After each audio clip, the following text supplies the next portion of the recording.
Behold today's project. We have a cooktop that's not proportionate to the oven that lies beneath it. And that's driving me a little crazy.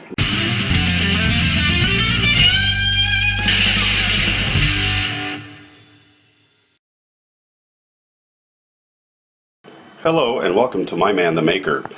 Today we're going to be looking at this cooktop and replacing it. Two reasons. The first reason is it does not function correctly. When you put a pot on it and turn it on, particularly this front burner, it fails to start making that pot hot. The problem with it is it's an induction cooktop, and I think there's something wrong with the induction circuit, or there's a sensor that's not working properly within it. The rear sensor seems to be working okay, but it's an older unit and it uses a very strange induction strategy that pulses the energy, I guess you could call it, through the pot. So what ends up happening is you end up with very strange cooking behavior. So for instance, when Mrs. Maker is preparing a soup, let's say, it'll boil for 3 seconds, and then it'll cool off, and then it'll boil for 3 seconds, and then it'll cool off. She doesn't like this behavior at all. She likes things to boil when they're boiling and not boil until they're boiling. So what she's asked me to do is look at replacing this cooktop, which I'm happy to do, because I enjoy Mrs. Maker's cooking, and keeping her happy keeps me happy. So the other thing that's, I guess you could say, not quite right with this cooktop is the aesthetics of it. It's sitting on top of a much larger oven. And as you can see, the oven is a reasonably full-size oven. And then you get to the top of it and you have this little tiny landing strip. It looks like an airport on top. It just looks dumb, at least to my eye. I like things that are proportional and I like things that look right. And for some reason this never looked right. Just something about it bugs me. So we went ahead and got a full-size cooktop that should match more or less the dimensions of the oven, if not as large, perhaps even a millimeter or two larger in terms of width. And I'll be installing it today. This cooktop runs on 220 volts. It's a very, very simple unit to work with. It just drops into a hole that's been cut in the countertop. So basically what I have to do to install the new countertop is just measure out a slightly larger aperture in the countertop. Don't make a mistake there or you'll be very sorry. And then wire up a new plug it in, and give it a spin. So we should be able to do that within a couple of hours. When you do this kind of installation, I would urge you to measure. Never trust yourself. And make sure that you cut the hole for the inside measure of the cooktop. I'm just going to give this a bit of a lift and show you what I mean. On the inside of the cooktop, there's a lip there. Now you want to cut this thing so that the inside of the cooktop falls into the aperture, but not the outside. If you cut the hole to the size where your cooktop falls in the hole, you will have to buy a aluminum rim, install the rim, and then install the cooktop on top of that. Big complication. Now whoever installed this cooktop, I should point out, this is most likely not the first one that's been installed in this place. And the reason why I say that is, well, first of all, it doesn't fit correctly in the hole. Secondly, I noticed there's a shadow of a other cooktop right there. Something a little bit wider was installed and stopped working. Now that could have been a gas cooktop. Gas cooktops are typically a little physically larger. And that would make sense when you consider the fact that this is a gas-fired oven. So for whatever reason, they may have gone from electric or from gas to electric. Who knows why? Maybe they were sick of running out of gas because it comes in bottles here. Maybe they wanted the convenience of an induction cooker. Hard to say. But what I can tell you is this is most likely not the first induction or cooktop that's been installed. And two hob gas cooktops are very, very popular. So my instincts tell me that this used to be a gas-fired cooktop. Somebody converted to electric and dropped in this sort of lesser priced induction cooktop And it worked fine for a while until the first burner stopped functioning correctly, and then they just shifted to using the back burner and let the first burner just sit there. Now, Mrs. Maker is quite an active cook, which I appreciate very much, and I'd like to give her everything she needs to continue to cook me the delicious meals that she prepares for me every day. And for those of you who also have a cook in the family, I encourage you to do the same. The rewards are incalculable. So what I'd like to do now is just go over what's going to happen here. So I think the next thing to do is to tilt this thing up and show you the working parts inside. I'll just angle this out a little bit so it doesn't fall on me. There we go. The hole is very, very tight, so you've got to be careful when you do this. I'll just hold it on the top. So as you can see inside, we've got two electrical receptacles. One of them is for the oven. The oven has an electric feature where there's a burner on the top of the oven, which is used for grilling things, I suppose, braising things. I don't quite remember what that function is, but you can turn on some sort of electricity in the oven for an upper electrical thingy, and what that does is it turns on a burner up there, which I suppose we use to brown things. I don't know. Mrs. Maker can explain that one day. Here's the gas hookup right there. That was fairly easy to put in. Just required a little bit of PTFE to make sure that the connection is airtight. If it's not tight, you'll smell it. This stuff smells like skunk, and there's no skunky smell. This oven gets very, very hot when it's operating, so you don't want to lay any electrical cable on top of it. That would probably be a very bad idea. Over the years, the insulation to the cable might melt, and then the live make contact with the body of the oven, and that would electrocute the operator. And I don't want the operator to get electrocuted, me or Mrs. Maker. And you have the plug for the cooktop, which is the black one. Now that cord goes in and snakes around and here and there, and then emerges out and comes up and enters the body of this cooktop. This cooktop is a Sun Pentown SR2266. If you look closely, you'll notice that it kind of looks like a tabletop model. You'd be right. I think it is a tabletop model. So it can be used both as an install into an insert, and also with the appropriate legs inserted. We've got one here, and here, and here, and here. So with the appropriate standoffs, this thing could probably operate as a, let's say a desktop induction cooker, which is a good idea for hot pot. They're very popular. So I might be troubleshooting this cooktop and just figuring out why the induction function is not working correctly for ring number 1. And we'll see if we can't bring this thing back, or at least figure out why it's not inducing the appropriate temperature in pots.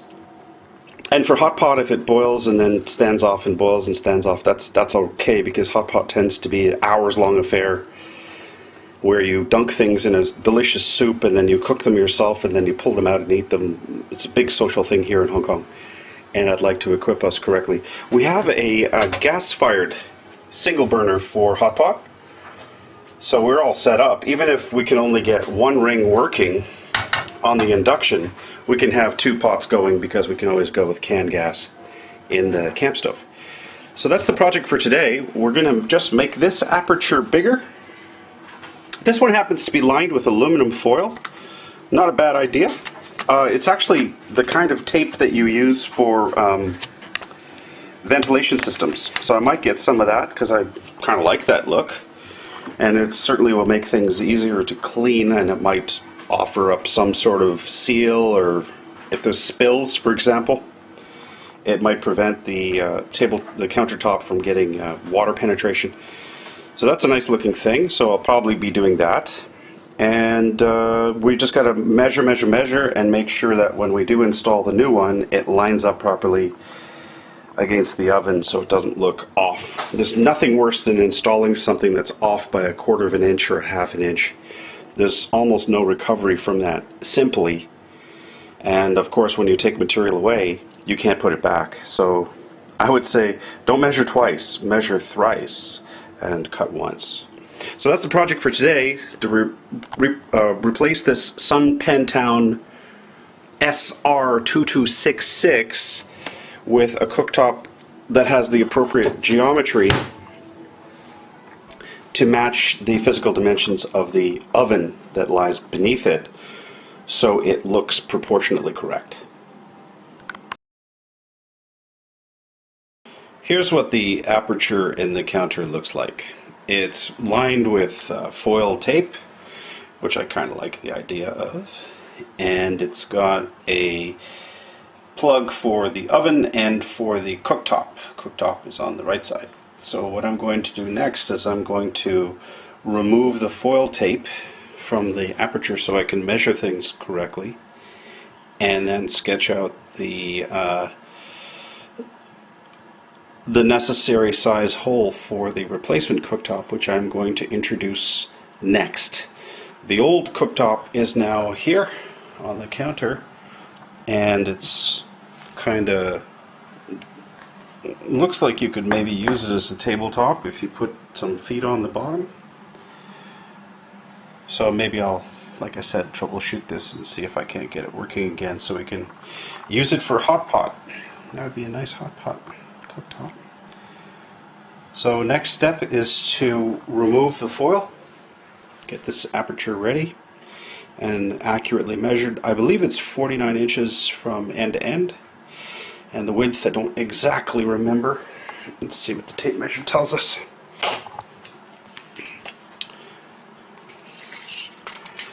Tape measure says 1 foot, just about, okay, or 30 cm, 32, 33, I don't know until that tapes. And as for length, like I said, I think it's around 49 cm. And we got ourselves 49 cm, or 19 and a half-ish, 3/8-ish size. I'm going to go with millimeters because it's a system I grew up with. Although I grew up with inches, but I find for making precision stuff, millimeters is just easier than messing around with imperial units. But I speak imperial-ish, kinda. Imperial is my second language, even though I'm Canadian. We're all metric since I was a little kid. But, you know, we also deal with imperial because of our adjacency to America, which is still using the very odd 1/16, 3/8, 10/32 system. It's only strange if you don't use it every day. And in construction you find these imperial units everywhere, so you have to speak both. But for like really precision stuff, I like metric because it's decimal and it's easier for my brain. Anyways, let's get this foil off and let's introduce you to the new cooktop, and let's see what needs to be done to integrate this with that.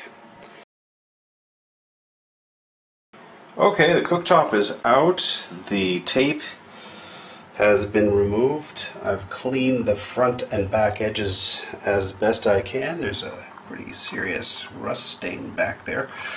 The other thing I noticed, which you may or may not be able to see, is we got a crack going on from this corner, and you can see the crack is because somebody didn't use a drill to round out the corners, which is what you're supposed to do when you put these things in. They just ran a saw right up into there. You can see the blade mark, and the crack, well, that's what they do. They come right off that blade mark. So for those of you who want to do it right, you got to do this. It's got to be curved or you're going to get cracks, and that crack's not a big deal, but it's a shame. It didn't need to be there, and it is, and it's there because somebody was not thinking when they put this in the first time. We got a rounded corner here, so that's okay. But we do not have a nice corner here. The countertop had some kind of weird, like padded tape, and then aluminum foil over the tape. This foil tape is mostly used for ventilation systems. I use a whole bunch of it on my ducting back in Canada. This is the actual duct tape, not the stuff we call duct tape. And this nasty, kind of moldy smelling padded stuff, which is, I don't know what that's for. I gotta take a quick look on the internet to see if that had any purpose whatsoever. Aside from that, the hole's ready. I want to introduce you to the new cooktop. Here's the new cooktop. It's from a company called Tika. And to just give you an idea of the size difference between these two cooktops, here's the old one, and there's the new one. So it's, I mean, significantly bigger. We're talking a serious difference in size. Let's get a tape measure on there and see what we're talking about here. So the width of the original cooktop was 13 inches, and the width of the replacement cooktop is 23 and a half, or 600 millimeters, let's say. Whereas this little guy was only 330. So we're almost double. Double would be 660, and this is 600. So it's going to be a really nice looking unit. Once installed, it's got a small burner, a medium-sized burner, and a big guy with dual zone capability, whatever that means. Hopefully it'll keep Mrs. Maker happy, and she'll be able to use this with joy in her heart. I'm just going to make a few measurements now and try to mark off, make sure that the aperture for the oven is wide enough for the subframe, which is significantly smaller than the top frame, on the sides at least. So we've got a little bit of leeway. You can make a mistake, in other words, but don't make a big mistake. And the big mistake would be cutting that aperture to 600 millimeters or more. So it's going to be 580, 590. We'll see what the manual says. And we're going to try and square it up on this hole here. So here's to hoping that that hole is smaller than the, or is wider than the subframe. Otherwise we may have some issues inside, because there's no leeway. It is as wide as this. So let's just preemptively take a look and see how wide we are.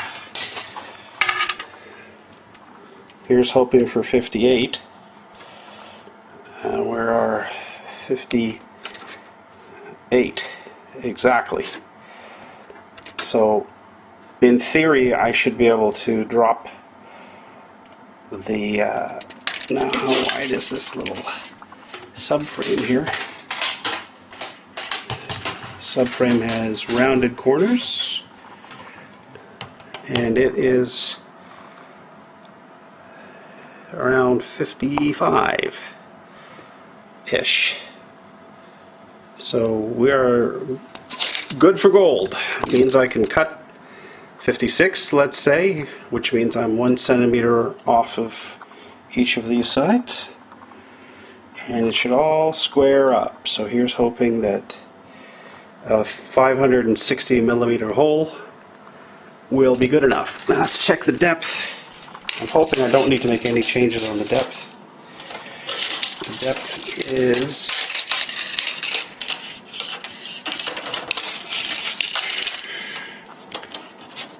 it's hard to do because those rounded corners, it's difficult to check. But let's see, it says 40 41. Okay. Oh, my tape measure's hung up. I think I might need to make this hole a bit deeper, which would be not a bad thing. But we'll make double sure, and then I'll check back in with you in just a few minutes. I hope you liked this video. If you did, please consider subscribing, giving me a like, and leaving me a comment. I really enjoy making these videos, and I want to know from you how I can make them better. The whole point of these videos is to demonstrate that if I can do something, you can do it too. Well, that's it for now. So long, and remember, keep making.